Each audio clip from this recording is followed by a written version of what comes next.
In June, I had very little time to devote to my goal of making a game, since I was taking a full semester of college credit.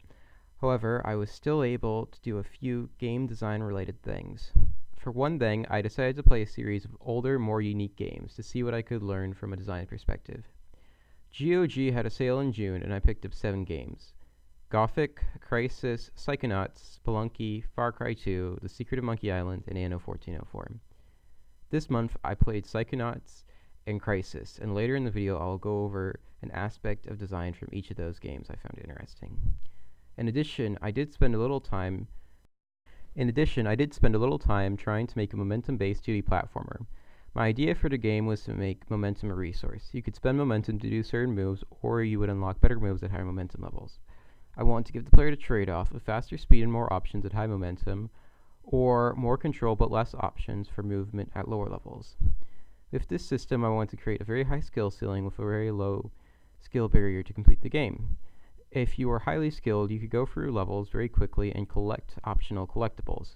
However, if you were less skilled, you could still complete the game.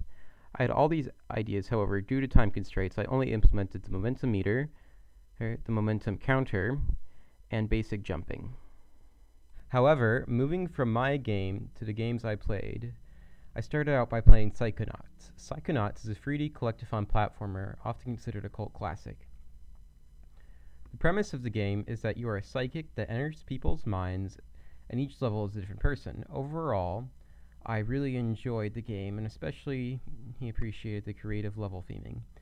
However, from a design perspective, I was drawn, unfortunately, to the poor flow of the game.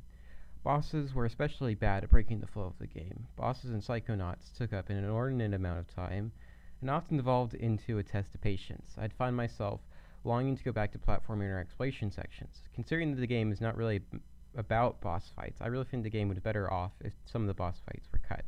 The other major problem with the flow of the game is progression. The first half of the game very much feels like a tutorial, and the first 3 levels are the movement level, the Psi Blast level, and the levitation level. I feel like the flow of the game would have been better if the designers had less features, but put more effort into them. Often new abilities were rarely used. The game almost felt like a point-and-click adventure game, with me just trying all my different abilities to solve a problem. This would make sense with Double Fine Productions founder Tim Schafer's history with games like Secret of Monkey Island or Grim Fandango. I think the game would have felt a lot less handholdy if the game focused more on fleshing out how abilities and had less of them. Crisis, the second game I played, made up for the main deficiencies in Psychonauts' flow. Crisis gave you access to the 4 superpowers immediately and heavily focused on them. In Crisis, I was drawn to looking at the 4 powers from a design perspective. I split the abilities for each of the 4 suit options into active or passive actions. Active actions are something that you had to purposely do, while passive actions are what happened in the background without player input. The division creates an interesting dynamic between the suit powers that are active, cloak and strength, and the passive suit powers, speed and armor. I found myself spending the vast majority of time in armor or speed, and only switching to the active abilities, strength or cloak, when I need to use them in combat. Combined with the ability to switch between powers very quickly, the 4 suit modes seemed like they were tools rather than trade-offs. I think it'd be interesting to consider a version of Crisis where a delay was added to switching modes, and each suit had both passive and active abilities.